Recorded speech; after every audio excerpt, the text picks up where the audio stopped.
Welcome back everyone, my name is 2.0 and if you guys are new here, consider checking out the channel, but today was kind of just a kickback video. I've seen a few people asking a little bit more about the Ark, the Void as a whole, and what's most important, and that kind of depends on what you're focusing on. And for me, I think one of the most important things is Stellar Shards, and just initially, we'll take a look at Tusi. She's such a letdown, but even if she wasn't, the big important thing is, so she was a Chinese New Year's hero. She's supposed to be relevant. But we still use heroes like Rogan and Sherlock, who are just random heroes, and if you put them up really well, they're the best in the game. Heck, even Cruz is kind of making a comeback in some teams, and I feel like that's the important part to focus on. So, even assuming that the next hero is going to be a godly one, it might not be there forever. And again, depending on team comps, old heroes might be useful.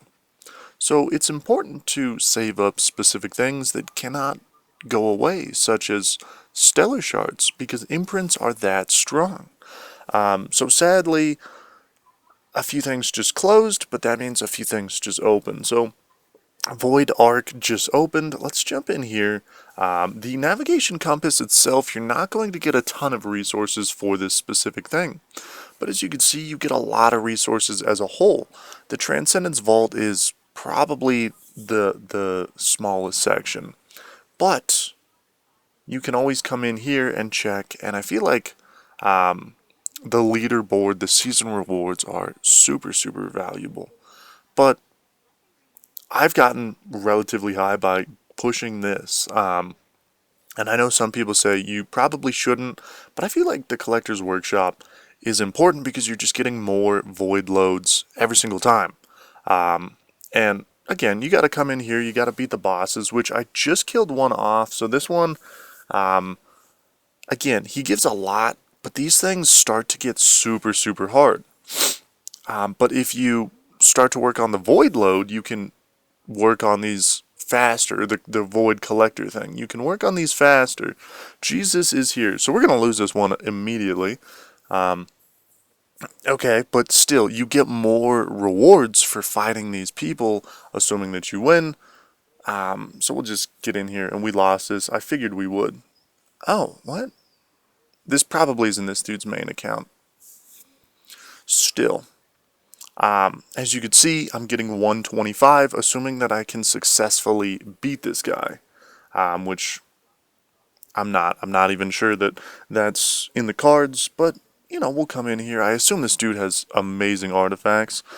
Yet I've noticed, double Sherlock in this type of game mode can actually successfully win. But anyways, that's besides the point. That's not what we're here to talk about.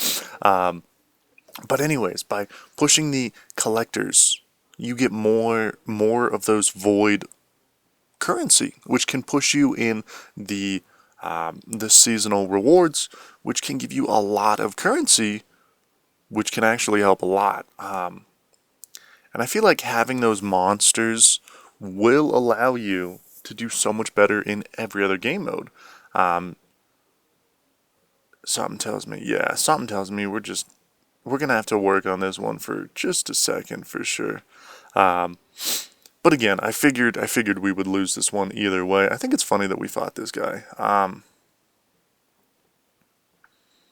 Still, this dude's team is put together very well, I would say. But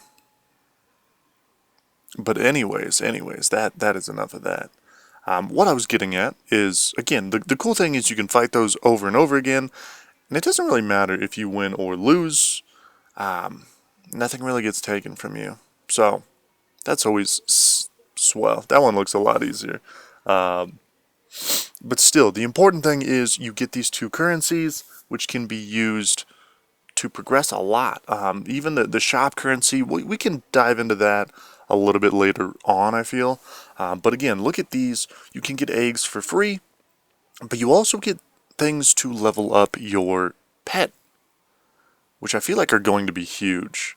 5 eggs. Again, even where I'm sitting at, you get 3, which is phenomenal. honestly, because I've gotten 3 total.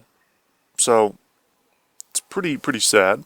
But also, as a whole, these guys don't go anywhere and they affect every position of the game.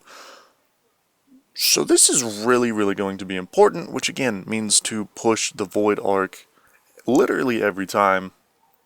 And again, if you guys have a better method, let me know down below. I'm still confused on why this is so tall, but I assume it's going to be full eventually. But, since the other Void game modes are closed and my Realms gate is currently busy, we will jump in and just say Stellar Shards, I feel like, are going to be one of the most important, but not the most important. Again, I feel like pets are going to be wicked, because, again, pets cover everyone. And, the Stellar Shards, they really only help one individual character. So, again, we'll just jump on Wrestle, and, again, it's super powerful based on where you go. And again, it depends on each hero and what you're supposed to be doing. But again, V3 is where a lot of people really just hit it off. V4, they just turn into absolute monsters. So it really depends. And the stats alone are massive. If you're looking at this, 11,000 just for 1 HP node, which is wild. And then on top of that, you got attack, you got speed, you have specific abilities, which I feel like are nice. And again, Russell's, for example, I think it's crazy because it increases crit, reduced damage, and his damage output as a whole.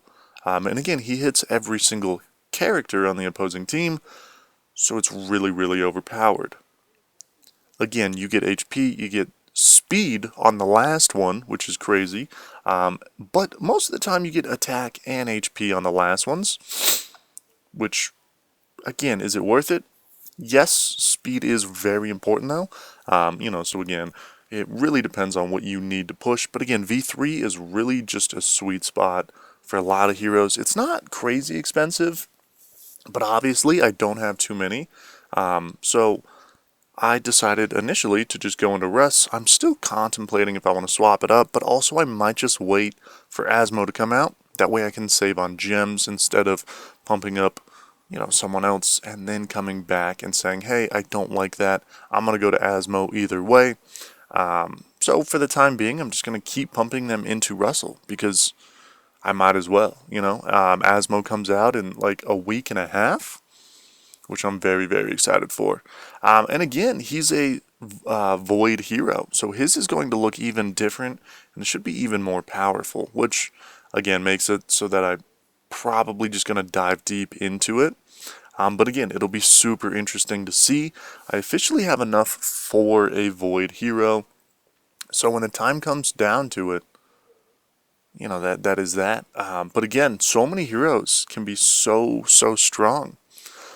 With Void imprints. Let me know down below as well your favorite hero that you Void imprinted and you're just like, wow, everyone needs to check this out.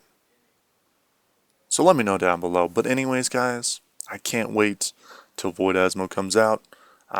So in the meantime, kick back, relax, because he'll be here soon enough. And I'm just excited, honestly. I am so excited. But anyways, guys, have a good one. And let me know who I should try to Void enable if I get that bored. Anyways, have a good one. Peace.